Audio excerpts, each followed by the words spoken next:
TV పట్టణంలో యేసుక్రీస్తు దివ్యశాంతి నిలయం నందు నందమూరి కృష్ణ ఆధ్వర్యంలో 11వ వార్షిక మెగా రక్తదాన శిబిరం నిర్వహించారు. మెగా రక్తదాన శిబిరంలో పాల్గొన్న 150 మంది యువకులు రక్తదాన శిబిరానికి ముఖ్య అతిథిగా హాజరైన మాజీ మంత్రి శాసనసభ్యులు ప్రత్తిపాటి పుల్లారావు, జనసేన పార్టీ ఇన్ఛార్జ్ తోట రాజా రమేష్ ఇరువురికి పుష్పగుచ్చంతో స్వాగతం పలికిన నందమూరి కృష్ణ, ప్రత్యేక ప్రార్థన చేసిన నందమూరి కృష్ణ. కార్యక్రమంలో నరసరావుపేట, చిలకలూరిపేట ఏరియా హాస్పిటల్ సిబ్బంది, టీడీపీ, జనసేన నాయకులు, శాంతి నిలయం సంఘస్థులు, పెద్దలు, యువకులు, పాస్టర్లు తదితరులు పాల్గొన్నారు.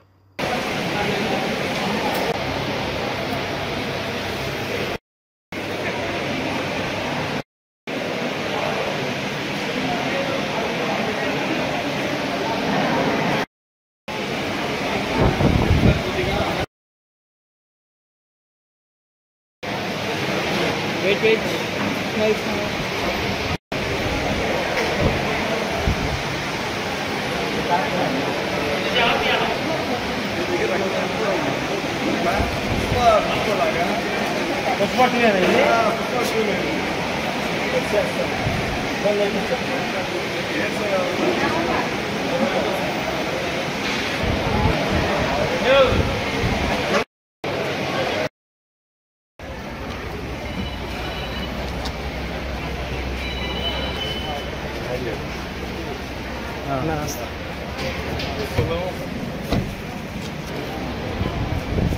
పేరు ఏంటి?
అందరికీ నమస్కారం.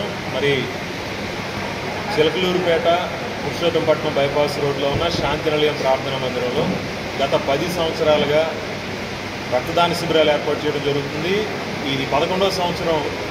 ఈ క్రిస్మస్ నెలలో, ఈ డిసెంబర్ మాసంలో క్రైస్తవులందరి యొక్క పవిత్రమైనటువంటి మరి పండుగ జరిగేటువంటి సందర్భాన్ని మేము పురస్కరించుకొని సమాజంలో రక్తహీనతతో బాధపడే వారి కోసం కానీ, ప్రమాదాల్లో ప్రాణాపాయ పరిస్థితులు ఉన్న వారి కోసం కానీ రక్తదానం చేయాలని నిర్ణయించుకున్నాం. గత 10 ఏళ్లుగా ఇది ఘనంగా జరుగుతుంది. ఇది 11వ సంవత్సరం. మరి నరసరావుపేట ఏరియా ఆసుపత్రి ద్వారా మరి వైద్య విధాన పరిషత్ బ్లడ్ బ్యాంక్ నుంచి డాక్టర్లు, వారి యొక్క వైద్య బృందం, వారి యొక్క స్టాఫ్ అందరూ కూడా వచ్చి ఈ రక్తాన్ని సేకరించి వారి బ్లడ్ బ్యాంక్ తీసుకెళ్ళడం జరుగుతుంది. దీంట్లో దాదాపుగా 150 మంది వరకు రక్తదానం చేయడం జరిగింది. చుట్టుపక్కల ప్రాంతాల నుంచి అనేక మంది విద్యార్థులు కాలేజీ నుండి వచ్చారు. అలాగే పనిచేసుకునేటువంటి వారు కానీ చిలకలూరుపేట, నరసరావుపేట, అలాగే గుంటూరు, చీరాల పరిసర ప్రాంతాల నుండి అనేక మంది తరలి వచ్చి రక్తదాన శిబిరంలో రక్తదానం చేశారు. ఒకసారి మనం చేసేటువంటి రక్తదానం 3 ప్రాణాలు కాపాడుతుంది. మనం ప్రాణాపాయ పరిస్థితుల్లో ఉన్న వారికి సహాయం చేయడానికి ఈ కార్యక్రమం ఏర్పాటు చేశాం. మరి ఈ కార్యక్రమాన్ని సహకరించిన మరి నరసరావుపేట ఏరియా ఆసుపత్రి స్టాఫ్ వారికి, అలాగే డాక్టర్ దయానిధి గారికి మా ప్రత్యేక ధన్యవాదాలు. అలాగనే రామేశ్వరి గారు డాక్టర్ గారు ఉన్నారు నరసరావుపేట నుంచి, వారికి మా ప్రత్యేక ధన్యవాదాలు తెలియజేస్తున్నాం. అలాగే చిలకలూరుపేట మెడికల్ ఆఫీసర్గా ఉన్నటువంటి స్పందన గారికి మా ప్రత్యేక ధన్యవాదాలు. వారి స్టాఫ్ మెంబర్స్ అందరికీ కూడా ధన్యవాదాలు తెలియజేస్తూ ఈ రక్తదాన శిబిరాన్ని సహకరించిన వాలంటీర్లని, అలాగనే స్టాఫ్ మెంబర్స్ని, మీడియా వారిని కూడా మరొకసారి మేము అభినందిస్తున్నాం. వారికి మా ధన్యవాదాలు తెలియజేస్తున్నాం. God bless you.